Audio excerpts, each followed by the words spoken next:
We don't give a damn sa mga taong walang belief sa kaya namin gawin. Pinasok ang musika tilang para magka-fame. Husay at galing, ang tanging puhunan, purong talento lang laging ipinapakita, isinapuso. Mga aral na napulot sa kalsada para umusad. Mga pagsubok na dinaanan, lahat ng yan naming nalampasan. Ultimo alon ng karagatan, aming sinalubong din nag-alangan. Pagkat ang mga mata ng mga nagkaakalang di namin kayang tawirin. Ginulat sila nung makita nila na abot na yung bagong libing. Basta sa fake, pati na sa hate, kasama yung gang ko. We're going to make, panibagong tunog na masasaksihan ng mga matagal. Ako nga pala si Veterano Melvin Monyo, Repin Tomas Claudio Hood.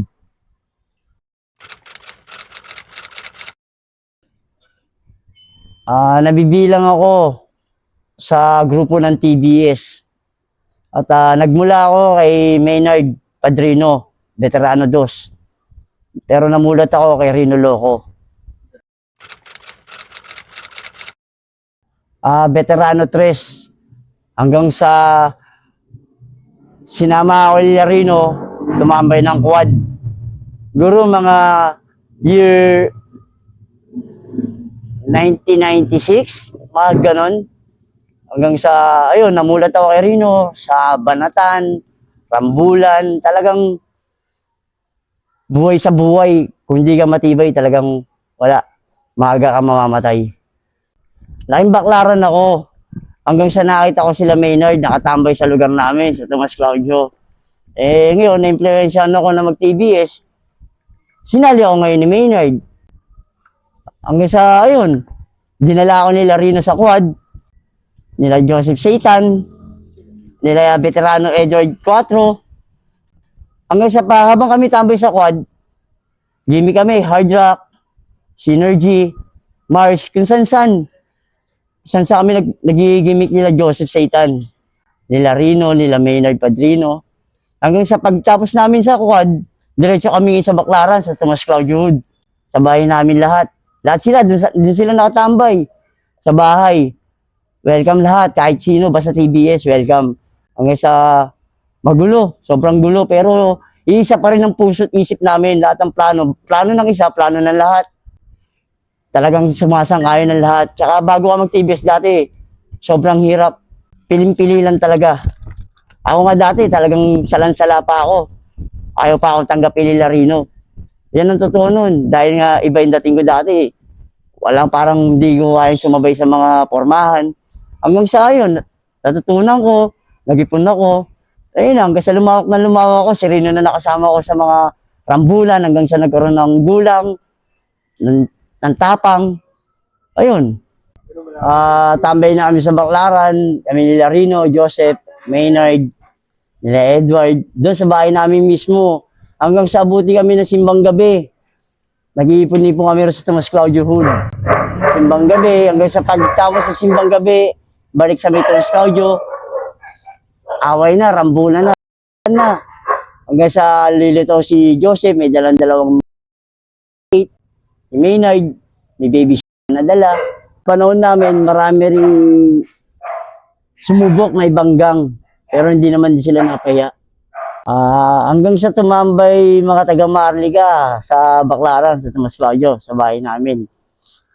Ayun, sila Johnny Scooter, Egoy Brown, Sute.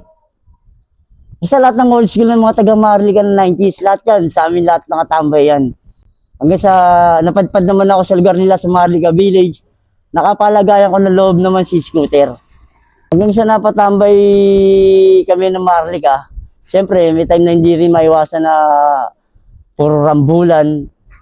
Hanggang sa nag-init ng TBS doon sa Marliga, naglayluan. Bumalik uli kami ng Baclaran sa Tomas Claudio. Doon naman kami lahat uli nila Sute, nila Maynard, Rino, nila Egoy.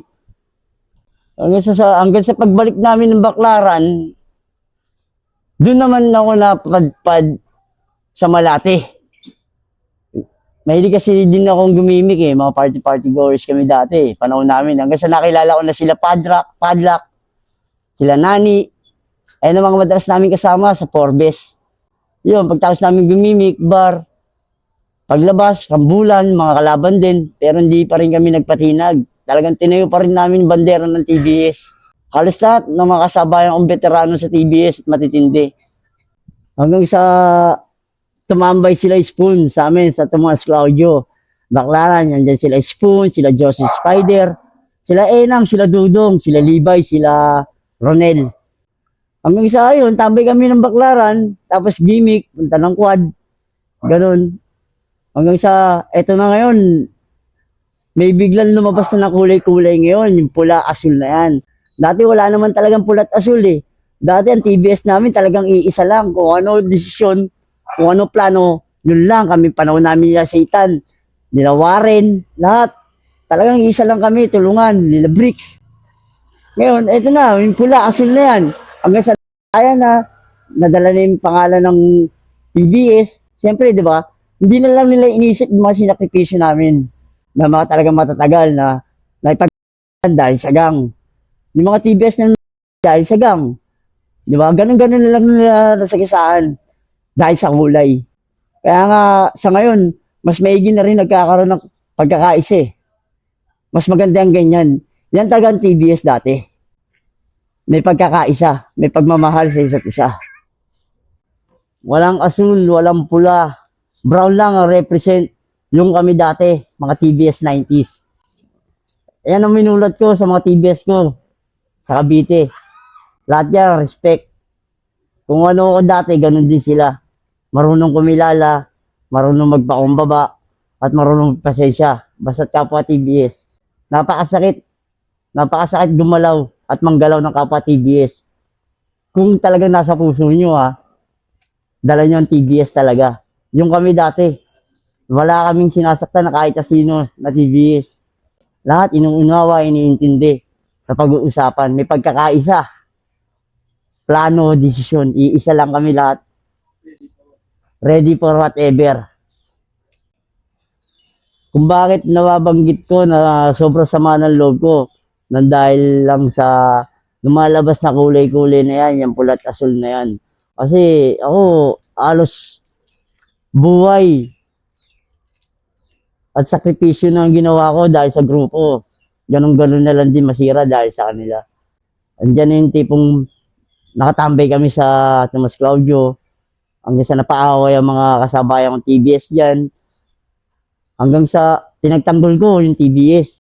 Ko yung tao, nakakalaban ng TBS din sa hood namin. Mula nun, yung tambayan namin sa hood namin sa Tomas, na bahay namin, nabenta. Hanggang sa, yun, mula nun nabenta, nagkawatak-watak. Kaya nabenta yun dahil sa TBS.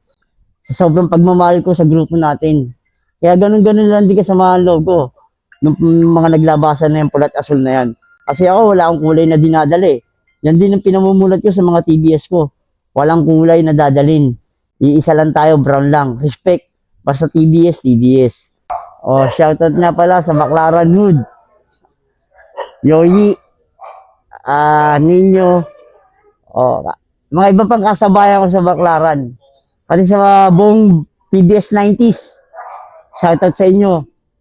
Hindi ko na kayo may isa-isa sa sobrang dami nyo. Sobrang tagal na rin ng mga kasabayan ko 90s. Kaya kayo nang bahala umunawa at umintindi sa mga hindi ko mababanggit. Basta sa lahat ng TBS, shoutout. Lalo na sa mga 90s na mga kasabayan ko. At mula noon hanggang ngayon, patuloy pa rin. Dito sa gang natin na TBS. Shoutout nga pala kay Oji Asunto. At lalong-lalo na sa aking kaibigan at yung pare na si Boogie. Shoutout kila OG Secret, Levi's, Warren, kila Lawrence Slim. Lahat ng matitibay sa Norte. Shoutout sa inyo. Sa lahat ng mga nakasama kong matatagal dyan sa Norte, shoutout. Shoutout din niya pala kay Estong. Sa mga TBS Libertad. Lahat kayo dyan, shoutout sa inyo. Hindi ko na kayo isa-isayin pa. Alam niyo naman kung sino kayo dyan. Boogie Hood. Respect. Unang-una kay Boogie. MC Hood. Lahat.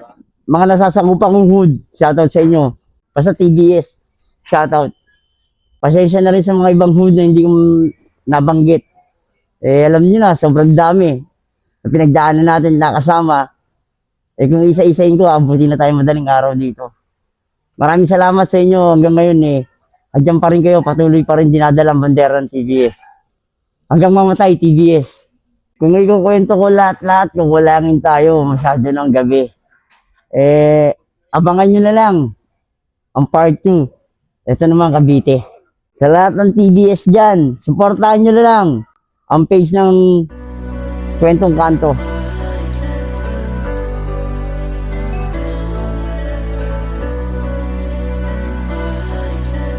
Yo, Vanessa got the sauce. We don't give a damn sa mga taong walang bilib sa kaya namin gawin. Pinasok ang musika tilang para magka-fame, husay at galing. Ang tanging puhunan, purong talento lang. Laging ipinapakita, isinapuso. Mga aral na napulot sa kalsada para umusad. Mga pagsubok na dinaanan, lahat ng yan naming nalampasan. Ultimo alon ng karagatan, aming sinalubong din nag-alangan. Pagkat ang mga mata ng mga nagkaakalang di namin kayang tawirin. Inulat sila nung makita nila na abot na yung bagong level. Basta sa fake, pati na sa hate, kasama yung gang ko. We're going to make, panibagong tunog na masasaksihan.